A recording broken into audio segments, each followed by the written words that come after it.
Good afternoon, everyone. Welcome to our Middlesex County Council meeting for December 10th. It is 1 o'clock. I would call the meeting to order.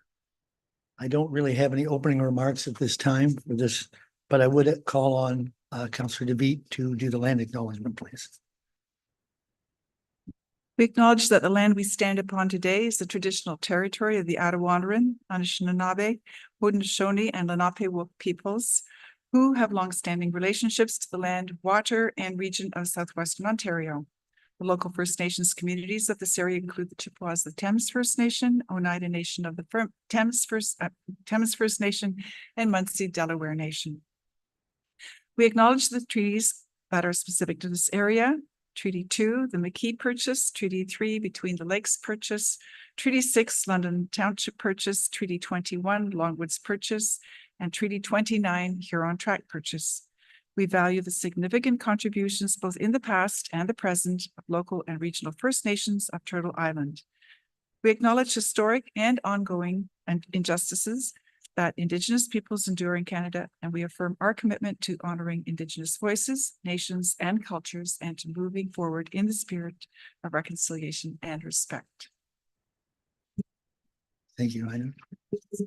Our next item is disclosure of pecuniary interest. If you have any, please see the clerk or forward them to the clerk. We need approval of the agenda. Moved by Councillor Grantham, seconded by Councillor Mayhew. All in favor? Carried. Thank you. Adoption of the minutes and the recommendations of the committee of the whole, and you have 4 sets of minutes there. Is there anybody who needs those done separately? Not seeing that. We have the 4 sets of minutes. Is there any questions, errors, or omissions? I'll adopt approval of the 4 sets of minutes. Moved by Councillor Mayhew, seconded by Councillor Smybert. All in favor? Carried. Thank you. New business? No, okay. Action item, appointment of budget committee, report from our clerk. Thank you, Warden, through you to council. Due to today's inaugural and the election of our new warden, Warden Ropp, there's a vacancy on our budget committee. And the rules of procedure state that the warden and deputy warden will make a recommendation for an appointment. And so for that, I'll pass it back to the warden. Okay, thank you. After speaking with the past warden, I'd like to submit Councillor Smybert's name to the budget committee.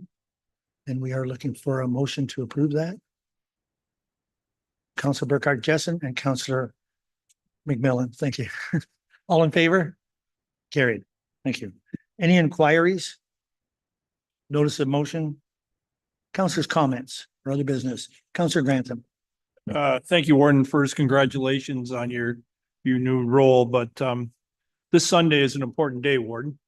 It's an important day because for the first time, football team that I cherish, the Detroit Lions, are playing the CAO's Buffalo Bills. So that's something I'm going to wish him good luck on Sunday. And I'll be cheering from afar, but I'm sure the CAO and I will find something to wager on that would be appropriate, just like, you know, you had to wear my hockey jersey one day. So we will find something appropriate to wager on. Thanks. Yeah, he's 1-0, by the way, on those things. So any other comments?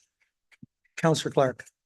Yes, thank you. Through the warden to our Director of Economic Development, Kara Finn, I'd like to thank you and your team for taking time out on Sunday on a day off to spend quite a bit of time out at a new business that has opened up in Adelaide Metcalf. And it's nice to have the support of the county behind and encouraging investment in our community. So thank you. Thank you. Any other comments? Seeing no other comments at this time, I need a motion to move into the committee of the whole. Moved by Councillor Smybert, Councillor Brennan. All in favor? Carried. Thank you. Delegations, we have none. Report from county officers. Action items 9C1 Woodlands Conservation Bylaw update. And I believe who's starting with that? Okay, go ahead. Thank you, Mr. Warden, and through you to council. This is a information report with recommendations to bring forward a bylaw to the next council meeting, as well as to provide a notice of intent to have that circulated. So those are the recommendations that are before you. And just to speak very quickly on the report, it goes into much detail on the history of the woodlands conservation and alike. But I will just note that this was part of the work plan for our department to look at the woodlands bylaw that's nearly 20 years old and see what we could do to improve upon it over since it's been this amount of time. And so there was a report that was brought forward back in September, just to give you guys, give council a update as to where we were at.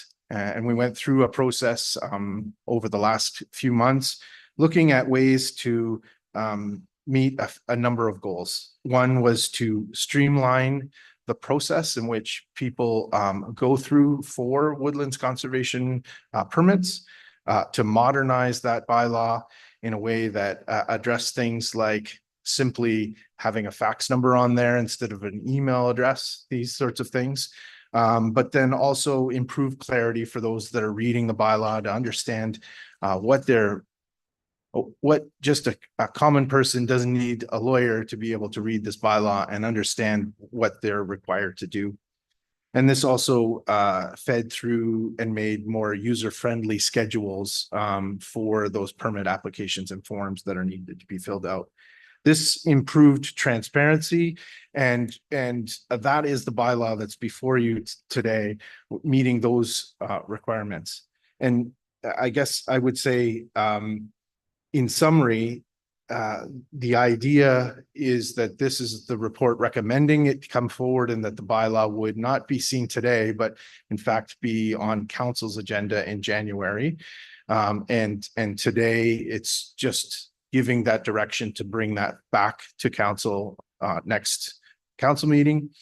And for us to be directed to circulate notice of intent as per the procedural bylaw. So the last thing I would say about this entire thing is, while I am presenting it, it was a group effort, an effort with input from Mark Brown and Teresa Hill, their expertise in forestry, and also the administration and technical knowledge was superior and helped improve the bylaw. We also received legal advice from David Samuels, and that was extremely helpful in making sure that we were addressing things like prosecutions and alike. And finally, we received comments from the clerk's department, specifically the county clerk, in helping us ensure that the bylaw was written in a way that also aligned with the procedural bylaw of the county. So with that, I'll leave it to Mark, and I are both available for questions if there are any. Thank you. All right, thank you, Tim. Questions from council? Councilor Mayhew. Thank you very much, Sir Warden. In my younger days, I spent a lot of time in the bush, and I know with some individuals, if you can't see a problem, it doesn't mean you don't have one. And the forest floor, the health of the forest floor is what I'm talking about. I regret to say that there are woodlands that are almost being used as a landfill on redundant equipment and redundant farm machinery. There is diesel in some of these, diesel, gas, all kinds of it's not common, but it exists, spray containers, things of that nature, that just because you can't see it and it's way back at the back of the farm or at the back of the woodland, it doesn't mean you don't have a problem. And another individual in my municipality shared that concern. We went for a drive one day and he pointed out several of these within my own municipality. And has that ever been brought to the table, or has it ever been given consideration, or is that a subject that we should be talking to the conservation authorities on? If you own a woodland, it doesn't mean that it's a landfill. And that's my concern. Could you speak to that? Thank you. Okay. So through the warden, councillor Mayhew, like you, I've come across a couple of these kind of instances. The most severe of these, I took steps to report it to the appropriate authorities. So it really went to the Ministry of Environment, Conservation and Parks, because it was more like a sort of a informal landfill that they were using the woodland for. So then the ministry can contact the landowner and, deal with the cleanup in that, because we don't really regulate any of that sort of cleanup of contaminants. So yeah, I recognize it is a misuse of woodlands. I don't see any real need or opportunities to regulate it under our woodlands conservation bylaw. I think it needs to be in that separate, jurisdiction, shall we say. So yeah, I think we would just continue to report it to the appropriate authorities in that respect. Thank you. Any other questions? Seeing no other questions at this time, we do have a motion or direction in front of us that will be on the screen. In discussion, moved by Councillor DeVete, seconded by Councillor Grantham.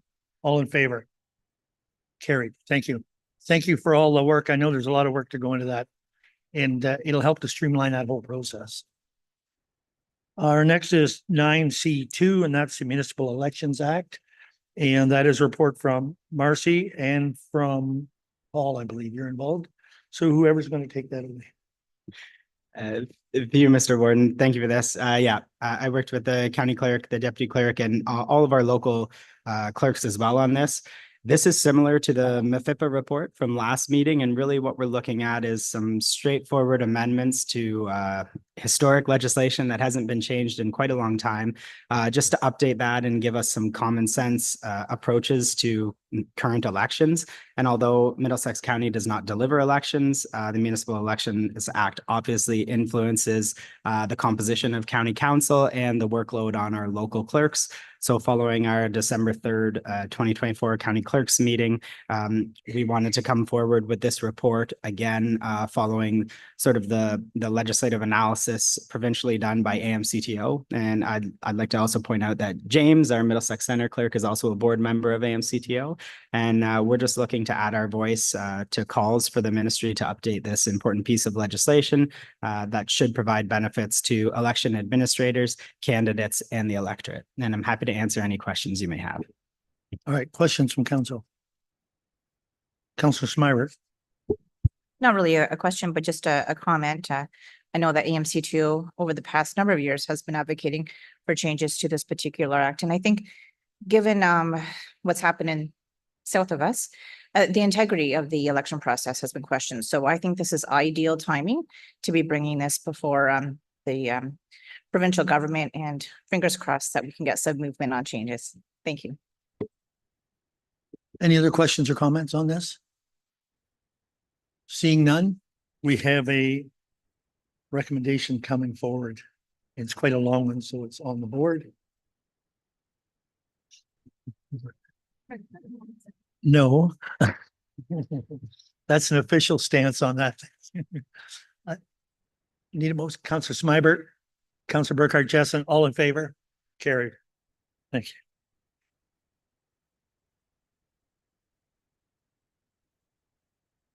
Sorry, it goes on forever. I'll find the end of that page yet.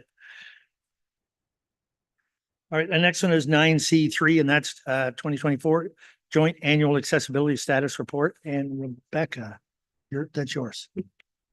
So this is the annual status report detailing progress of accessibility initiatives in Middlesex County and its local municipalities under the Joint Multi-Year Accessibility Plan 2022 to 2027 for 2024.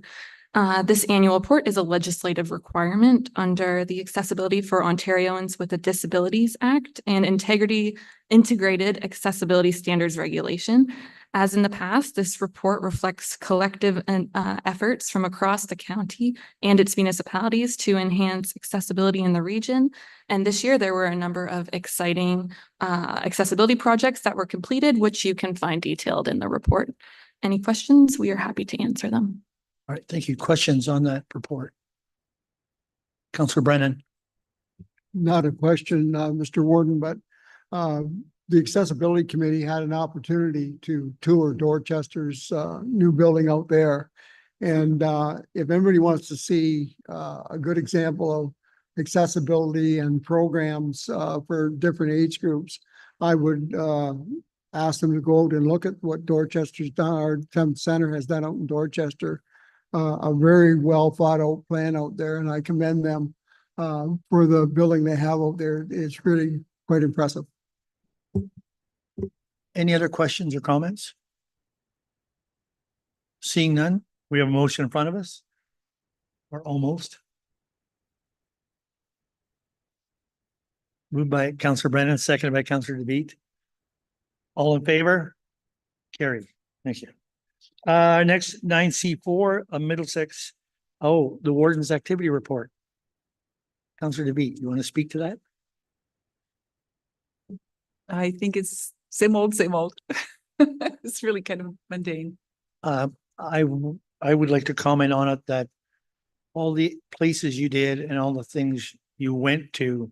I know you were in North Middlesex a lot last summer, and I want to appreciate all those efforts you put in. I want to make that comment. Any other questions or comments for the? Seeing none, we need a motion. Councillor McMillan, seconded by Councillor Clark. All in favor? Carried. Thank you. Correspondence and information items. I think there's a couple that we're going to speak to. 91, any questions on that? 92, county official plan update. Are you going to speak to that? Sorry. Oh, you're over there. Sorry, Derek. You threw me off. I did try to hide there. I'll be very brief. I just wanted to make sure this was on council's radar on Abby's behalf. As you know, the province continues to update the Planning Act and has recently put into place a new provincial planning statement. And the legislation requires that we update our official plans to reflect the new PPS and the other housing supply action plan changes.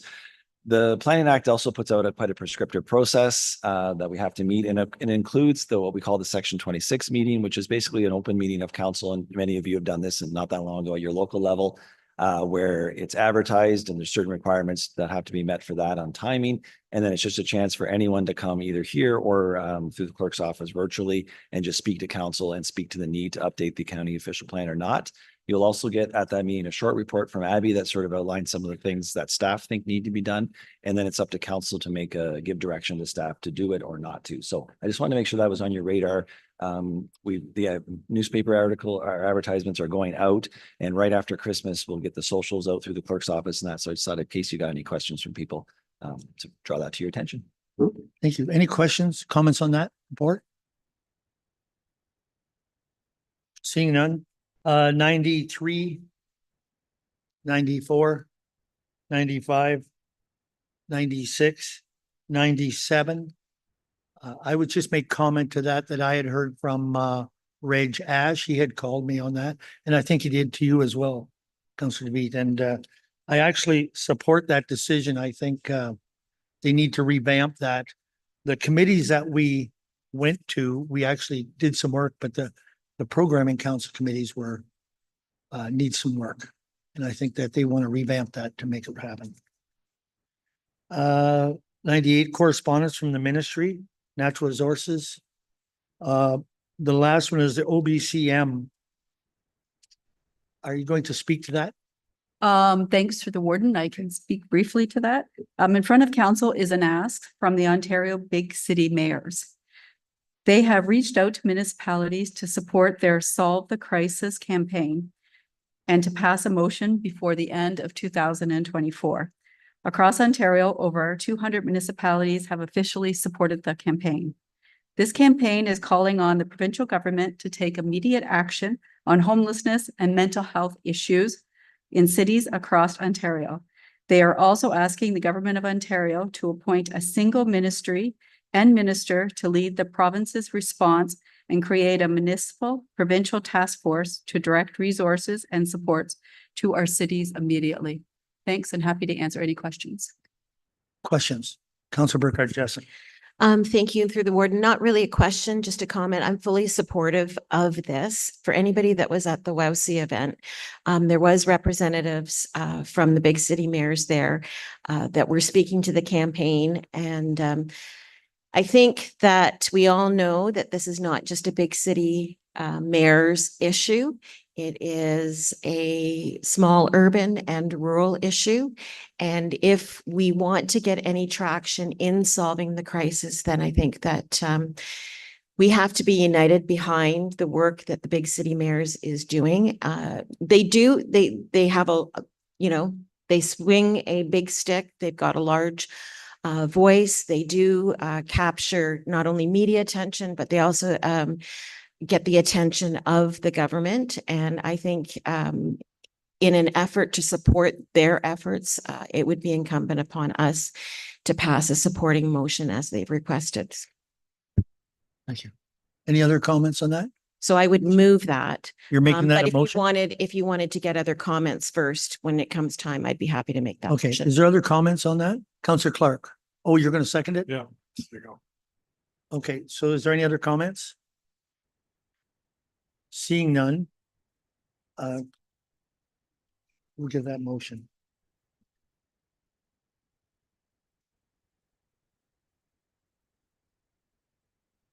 This motion is the one in the agenda materials.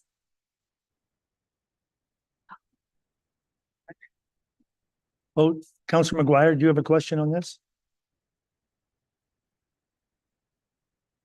No? Okay. We have the motions moved by Councilor Burkhardt Jessen and seconded by Councilor Clark, correct? All in favor? Carried. Thank you. And now we need to have a motion that items 91 to 99 be received for information. Moved by Councilor McMillan, second by Councilor Grantham. All in favor?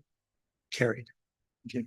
I need a motion to go into closed session at 1:22, and it is for the reasons that will be on the screen. Councilor McMillan, seconded by Councilor Clark. All in favor?